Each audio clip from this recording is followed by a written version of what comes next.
Bienvenue dans cette nouvelle vidéo. Aujourd'hui, nous allons voir les fonctionnalités de System.io. Nous allons nous mettre dans la peau d'un débutant et nous allons voir un peu quelles sont toutes les fonctionnalités que System.io possède en 2022. Donc là, je suis sur un nouveau compte, d'accord? Donc il y a 0 contact, 0 vente. On va tout passer en revue ensemble. C'est parti. Alors, quand on arrive sur le tableau de bord System.io, il y a le menu ici avec les différents sous-menus. Donc ici, nous sommes sur le tableau de bord principal. Voilà pourquoi c'est en bleu. Donc, on a également le tableau de bord affilié. Donc, sur le tableau de bord affilié, on a tout ce qui est statistiques d'affiliation. D'accord? Donc là, c'est si tu as fait des ventes de programmes en affiliation. Donc, tu verras tes statistiques ici. Et ici, tu auras les commissions gagnées par vendeur. Donc, le tableau de bord affilié, c'est surtout pour avoir ton identifiant affilié ici. Donc, voici ton identifiant affilié. Et tu as également le nombre de contacts envoyés sur System.io. Tu as le résumé des commissions. Et donc, voici ton lien pour faire la promotion de System.io. Donc, voilà les offres de la marketplace. Donc, ça, c'est le tableau de bord affilié. C'est pour ceux qui utilisent System.io pour faire de l'affiliation. Donc, si je reviens d'ailleurs sur le tableau de bord principal, le tableau de bord principal te permet généralement de voir dans ton business le nombre de contacts que tu as et le nombre de ventes que tu as fait. Donc, ça, c'est en général si tu vends des produits, si tu vends des formations, tu vends du coaching. Donc, c'est ici que tu verras tes statistiques globales.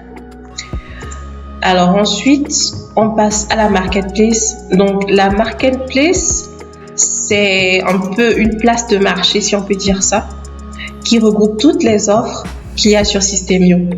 Donc ici, c'est classé par catégorie. On a les produits d'information, on a les services, les templates, les produits physiques et les logiciels. Tu peux également chercher une offre particulière ici. Par exemple, qu'est-ce que je peux dire? Perte de poids, par exemple. Tu peux taper directement et voir tous les résultats qu'il y aura. Donc, tu cliques sur filtre.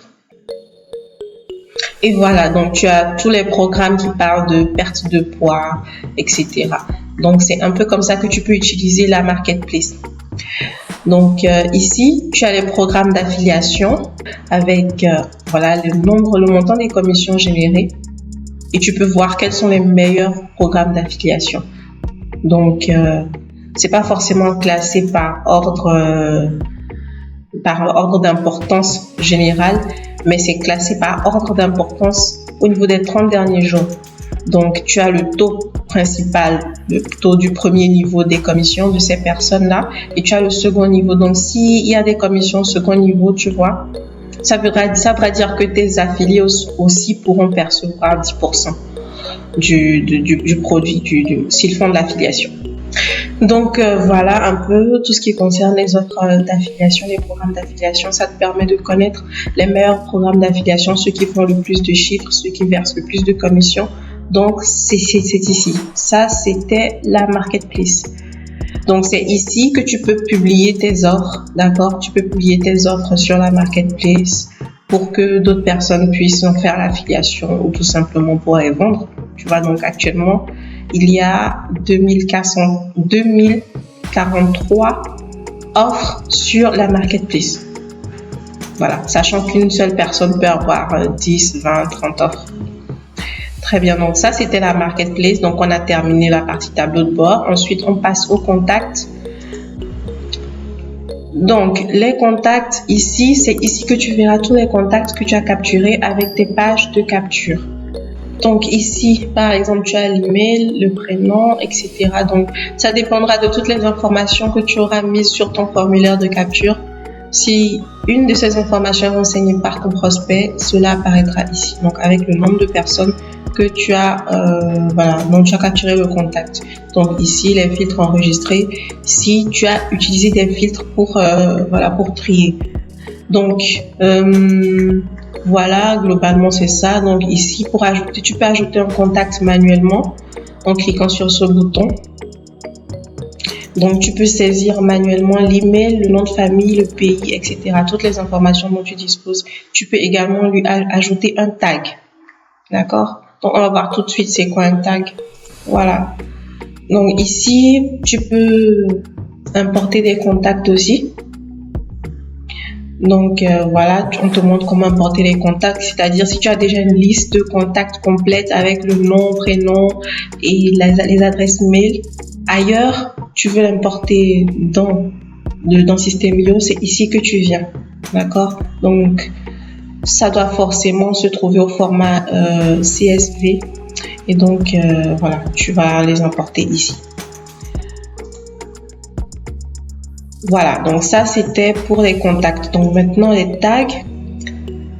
Alors, un tag, c'est quoi? Un tag, c'est un identifiant que tu ajoutes à un prospect pour voilà, te permettre de distinguer ce prospect. En fait, différentes catégories de prospects. Par exemple, supposons que tu aies 3 différentes formations et qu'une formation, c'est sur la perte de poids, une formation, c'est sur les régimes équilibrés, une autre formation, c'est sur tout simplement le fait d'affiner sa silhouette. D'accord? Donc, tu peux avoir ces trois catégories peuvent constituer des tags. Par exemple, si quelqu'un s'inscrit sur ta page de capture pour la perte de poids, tu peux lui donner comme tag perte de poids. D'accord? Donc, ici, je te montre comment créer un tag. Tu vas le créer ici, perte de poids.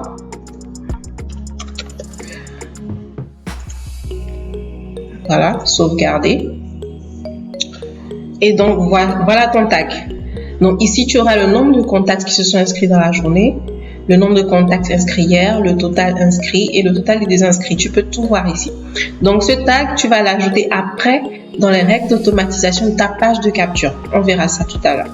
Donc, c'est un identifiant qui te permet également de sélectionner la catégorie de personnes auxquelles tu veux envoyer un certain type d'email. D'accord? Donc, si tu as différents types de prospects dans ta base mail, tu ne vas pas leur envoyer tout le temps le même message. Donc, ça te permet, ce tag-là, de choisir à qui tu veux envoyer quel message pour que ces personnes puissent se sentir vraiment concernées et ouvrir tes mails. Voilà. Donc, c'est un peu ça pour les tags. Ça te permet de créer des règles d'automatisation. Ça te permet de différencier les catégories de prospects que tu as et de leur adresser un message spécifique. Donc, c'était tout pour les tags. Ensuite, on a les tunnels de vente. Voilà tes tunnels de vente. Alors, un tunnel de vente te permet tout simplement de vendre tout ce que tu veux, que ce soit des formations, des coachings, des e-books, des produits physiques même, si tu veux. Un tunnel de vente te permet tout simplement de créer une succession d'étapes que le prospect va suivre pour passer de simple visiteur à client. D'accord? Donc, pour créer ton tunnel de vente, tu vas simplement cliquer ici. Tu vas choisir le type de tunnel que tu veux créer. Est-ce que tu veux juste construire ton audience, c'est-à-dire attirer de nouveaux contacts sur ta liste email? Alors, si oui, tu cliques ici. Si tu veux plutôt vendre des produits, comme on a dit tout à l'heure, tu cliques plutôt ici. Si tu veux créer ton tunnel en partant de zéro, voilà. Si tu veux faire un webinaire, voilà. Donc, tu peux choisir en fonction de ton objectif le tunnel que tu veux. D'accord? Donc, ici, tu peux choisir, voilà, ici, tu peux mettre le nom. Ici, tu peux mettre le nom de ton tunnel de vente. Et ici, tu peux choisir le nom du domaine. D'accord? Si tu as un nom de domaine personnalisé, c'est ici que tu le choisiras. Voilà. Donc,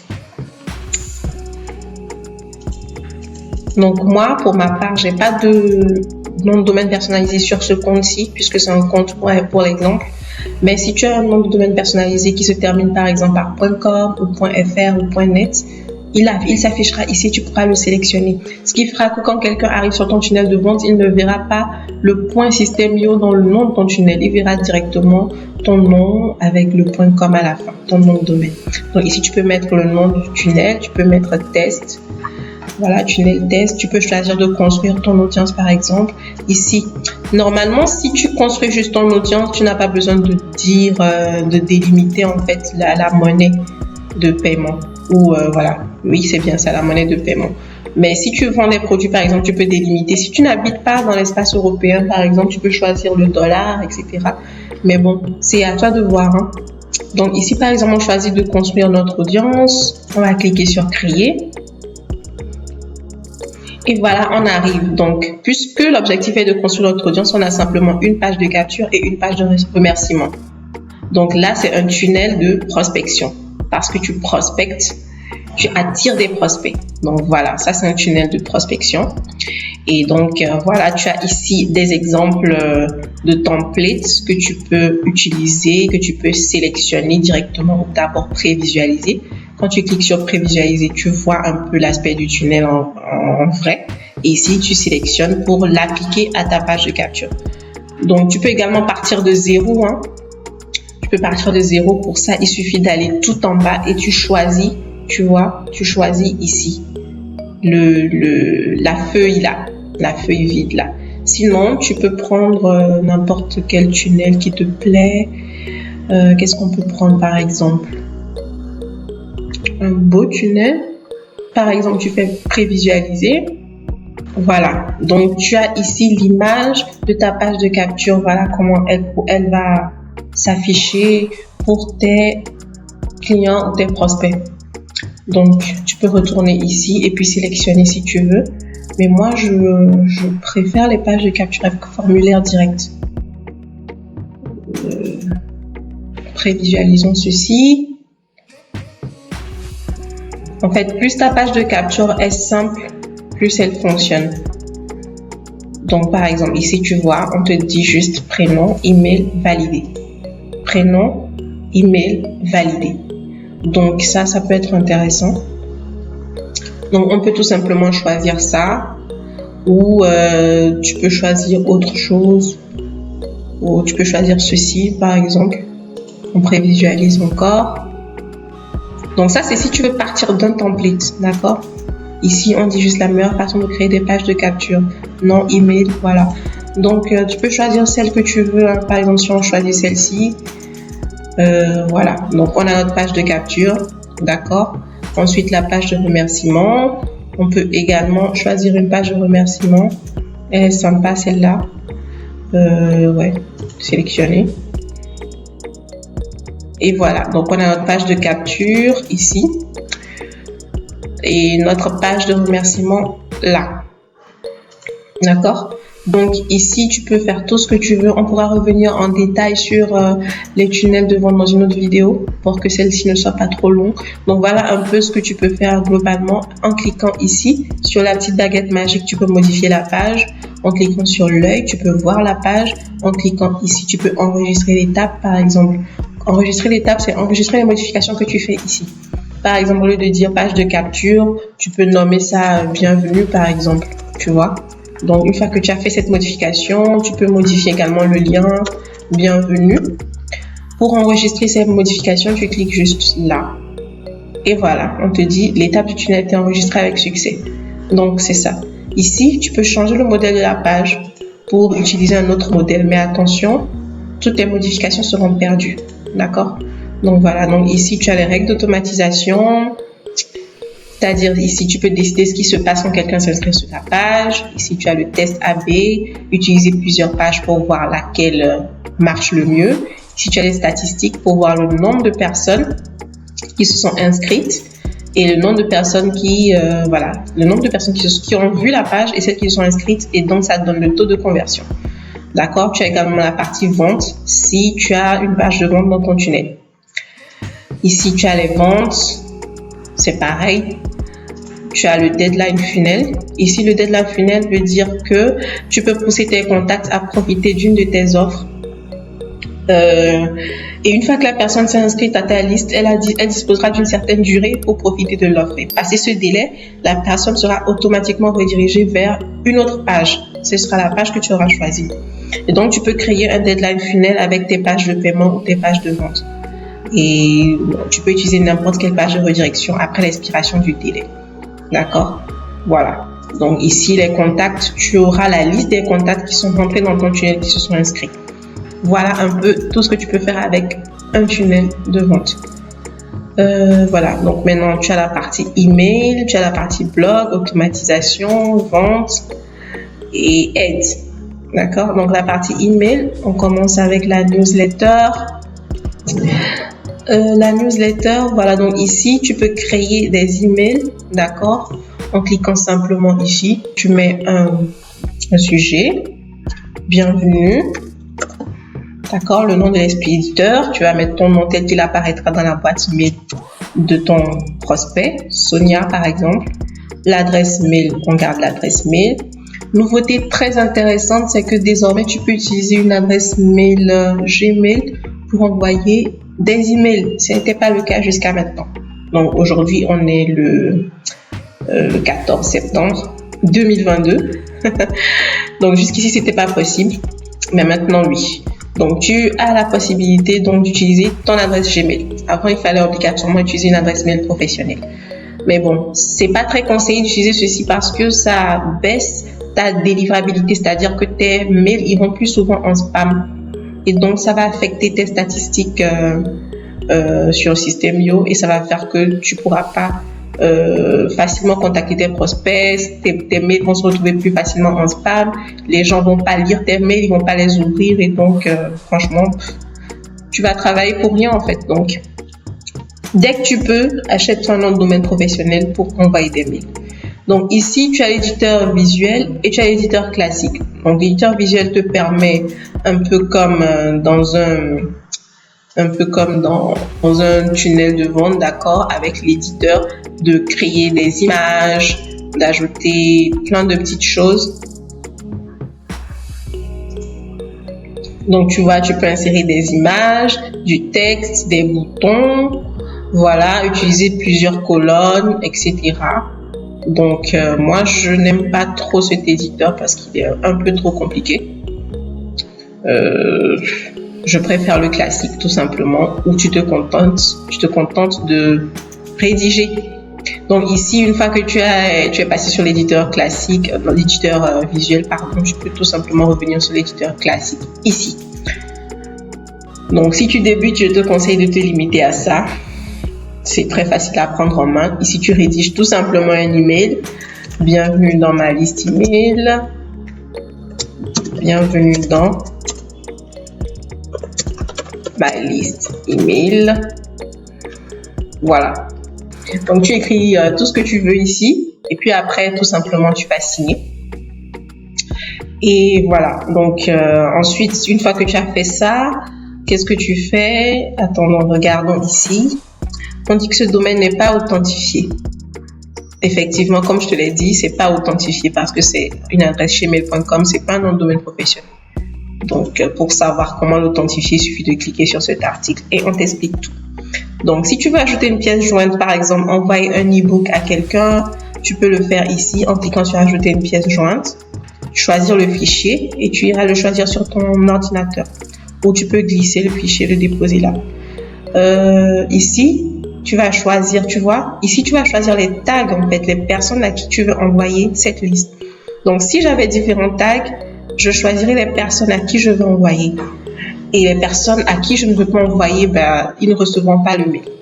Donc ici, on dit inclure les tags. Tout ce que tu vas sélectionner ici, les personnes vont recevoir le mail. Si par exemple tu sélectionnes tout, en cliquant sur tout sélectionner par exemple, et ici tu viens en exclure certains, ceux que tu auras exclus ne vont pas recevoir tes mails. Voilà. Donc si tu veux, on peut tester ça. On va créer un tag, un deuxième tag. Ah, tu vois, ça c'est la limite du plan gratuit. Donc je ne peux créer qu'un seul tag. Tu vois qu'avec le plan gratuit, tu peux vraiment rien faire. Hein. Un seul tag, mais écoute, c'est comme si tu ne visais qu'une seule personne, donc que tu n'avais qu'une seule page de capture. Donc voilà. Dommage, j'aurais pu te montrer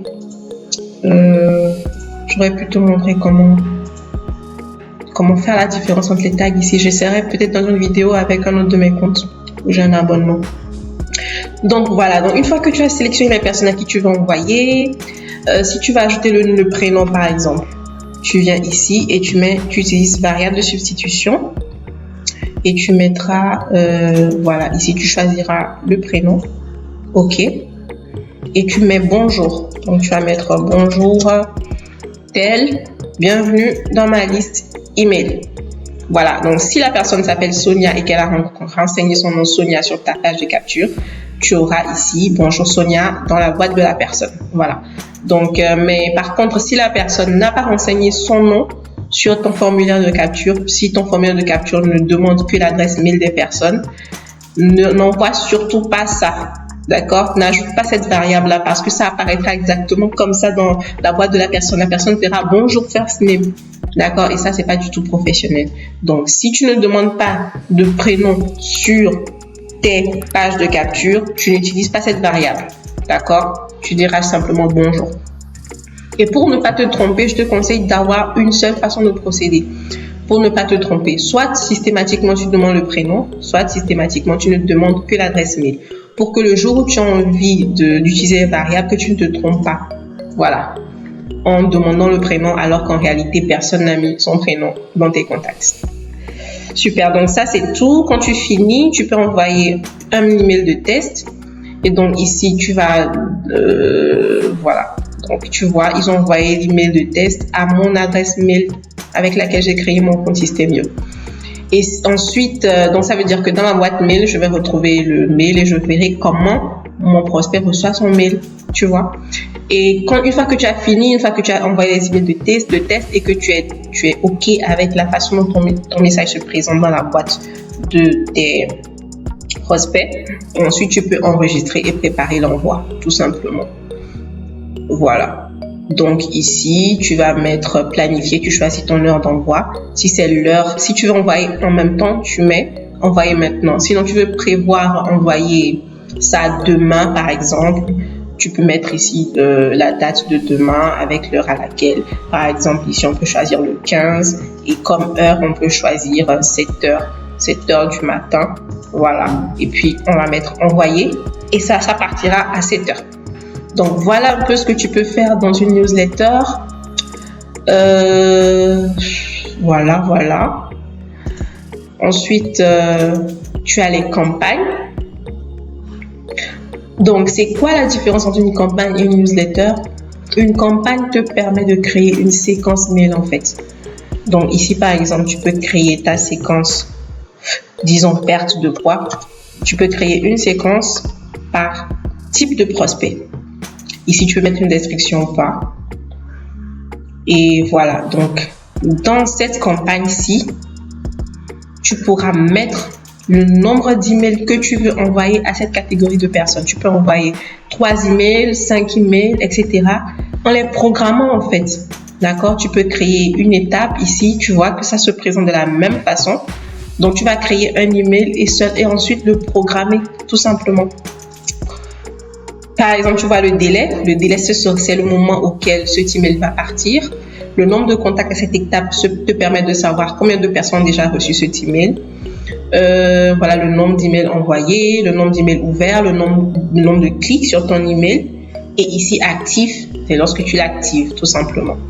Voilà, donc pour éviter que cette vidéo ne soit vraiment trop longue, voilà, on s'arrête là. Si tu as des questions particulières, je pourrais revenir là-dessus. Tu la poses tout simplement dans les commentaires et puis voilà, je pourrais revenir là-dessus.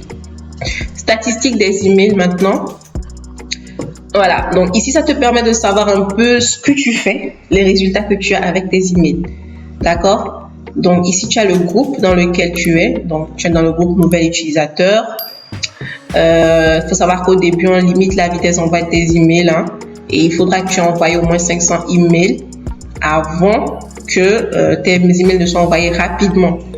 Voilà. Donc ici, tu verras si c'est qu'il y avait des emails envoyés. Tu pourrais voir le nombre d'emails envoyés, le pourcentage moyen d'ouverture, le pourcentage marqué en spam.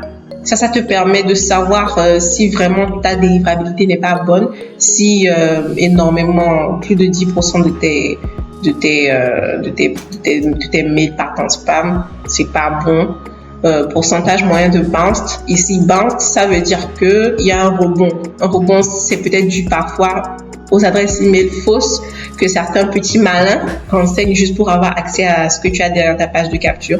Donc, dans ce genre de cas, lorsque l'adresse n'existe pas, ton mail ne va pas arriver dans la boîte de la personne. Donc, ça rebondit, si tu veux.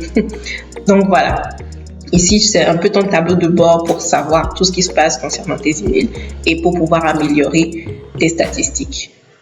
Alors, si tu es arrivé jusqu'ici, je t'invite à t'abonner et à liker la vidéo avant de partir. Et n'hésite pas à poser des questions si tu en as pour que je puisse revenir en détail sur la partie qui t'intéresse dans une autre vidéo, bien évidemment. Donc, je vais prendre le temps sur cette chaîne d'aider tout le monde à pouvoir manipuler System.io très facilement. D'accord? Donc, n'hésite pas à liker, à commenter, à partager cette vidéo autour de toi pour aider tous ceux qui, comme toi, pourraient en avoir besoin.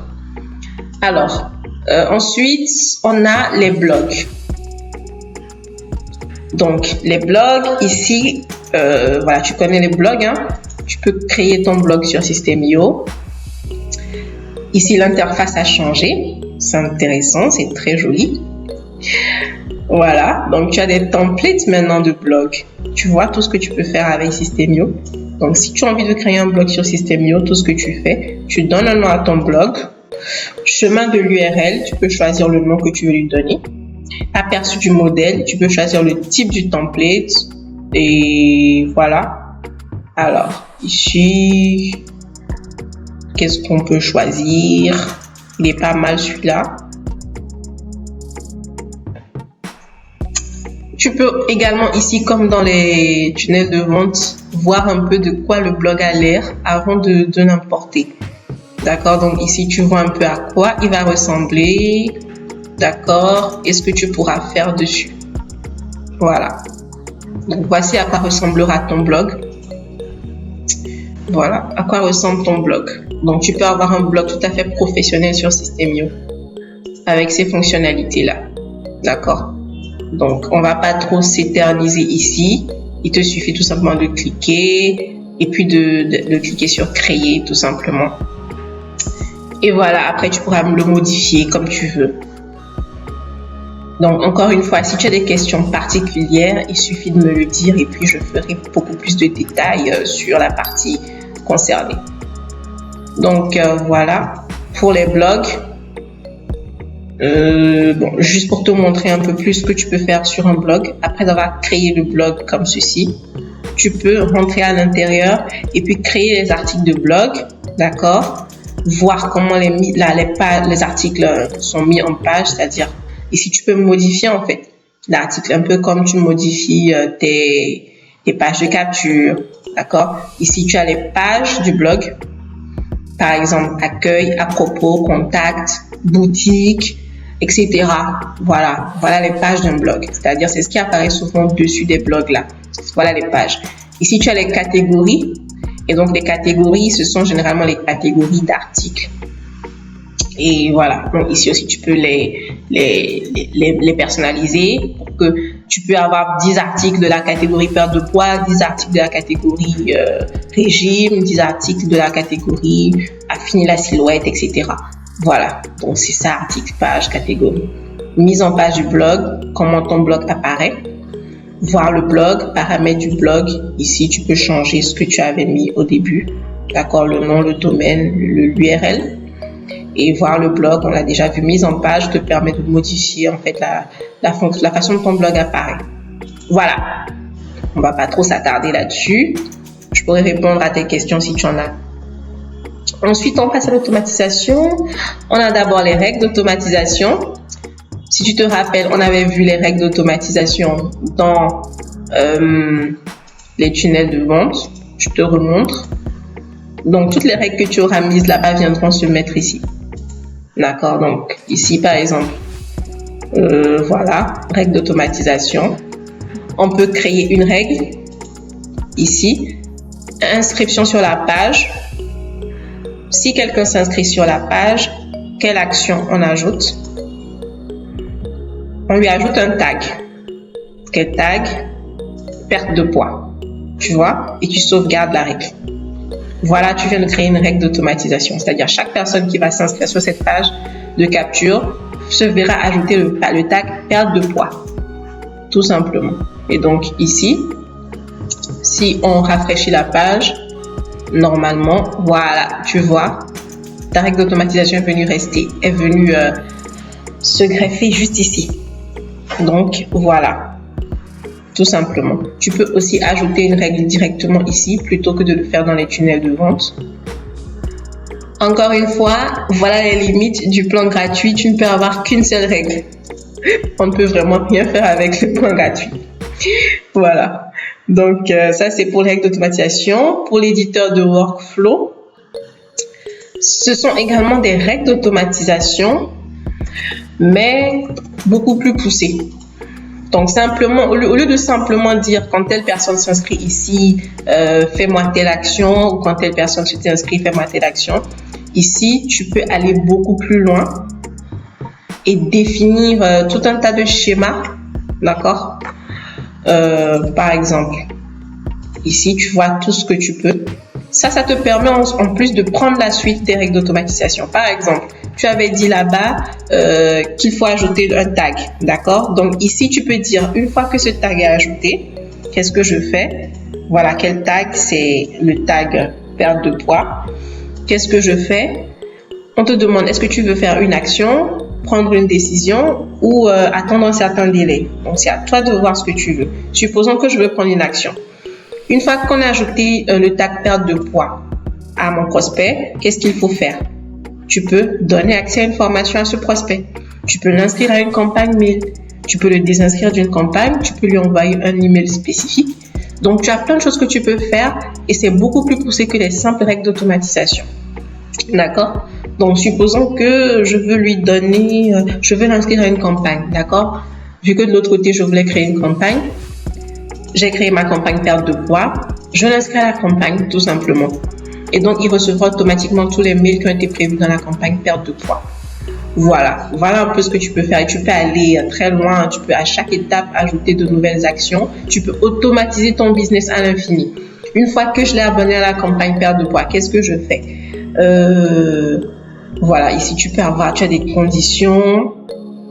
Tu as tout un groupe de conditions, tag, clic, créer. Tu peux agir en fait sur ce qu'il fait. Est-ce que ce prospect a cliqué dans mon email? Ok. Si le lien a été cliqué dans l'email bienvenue, par exemple, qu'est-ce que je dois faire? Non. Ici, tu peux avoir plusieurs conditions. S'il a cliqué, qu'est-ce qu'il faut faire? Donc, ça, c'est une décision. Est-ce que la personne a cliqué sur le lien de l'email bienvenue? Si oui, qu'est-ce que je fais? Peut-être je le redirige vers une page je lui donne accès à une formation, par exemple. Ou bien, je lui envoie un email spécifique pour l'inviter à acheter une de mes formations. Quelque chose du genre, tu vois. Sinon, qu'est-ce que je fais? Peut-être que je vais lui proposer le premier module de ma formation gratuite. Donc, donner accès à une formation et je choisirai ma formation gratuite juste pour l'inciter à rentrer un peu plus en profondeur dans mon écosystème avant de passer à l'achat. Tu vois? Donc, c'est quelque chose que tu peux automatiser à l'infini. Et donc, une fois que la personne rentre dans ton écosystème, sur ta page de capture et qu'on lui ajoute ce tag, c'est fini. La machine en place, elle va tourner toute seule et lui faire parcourir tous les chemins que tu auras prédéfinis. Voilà, la magie du Systemio. L'automatisation. Donc, c'est ça, c'est principalement à ça que servent les workflows. D'accord? Ensuite, voilà, donc on a fait ça, on a les ventes. Ok, côté vente, tu peux voir tout ce que tu as vendu. D'accord? Que ce soit les produits physiques, les bonnes réductions, les commandes, les transactions, les abonnements, les factures affiliées, tes formations, tes packs de formation, tes élèves. Actuellement, moi, je n'ai rien ici parce que c'est un nouveau compte, donc on ne verra rien. Tu verras, tout sera vide. D'accord? Donc, voilà, c'est juste pour te montrer. Donc, si toi, tu as déjà mis en place certaines choses, par exemple, si tu as fait des ventes, tu les verras au niveau des transactions ici. Tu verras le nombre de ventes que tu as faites, tes clients et tout ça. Donc, voilà. Si tu veux voir aussi des factures que tu dois à tes affiliés, donc tu viens sur facture affiliée et tu auras la liste de tes affiliés que tu dois payer. Voilà. Si tu as des formations, tu les verras ici. Si tu as des élèves, tu les verras ici aussi. Donc, tu auras la liste de tous tes élèves, peu importe la formation qu'ils ont achetée. Tout ce qui reste, c'est le programme d'affiliation. Donc, ici, tu verras tes programmes d'affiliation, le nombre de ventes que tu as générées, les contacts que tu as reçus et les commissions affiliées que tu auras à verser. Voilà. Donc, ici, tu peux régler les paramètres de ton programme dans tes paramètres, tout simplement. Voilà. Donc, justement, en parlant de paramètres, Comment accéder aux paramètres de ton compte? C'est ici en cliquant sur ta photo ici. Et puis, tu as les paramètres ici. Tu as comment changer ton mot de passe, tu as les paramètres ici. Donc, dans la prochaine vidéo, on va parcourir ensemble tous ces paramètres et voir un peu ce qu'ils permettent de faire. Voilà. Donc, c'était tout pour cette vidéo. Je te remercie d'avoir suivi jusqu'au bout. N'hésite pas à t'abonner et à liker si tu as aimé cette vidéo. Et si tu as des questions, n'hésite pas à les poser pour que je puisse te répondre en direct dans une autre vidéo. Ciao!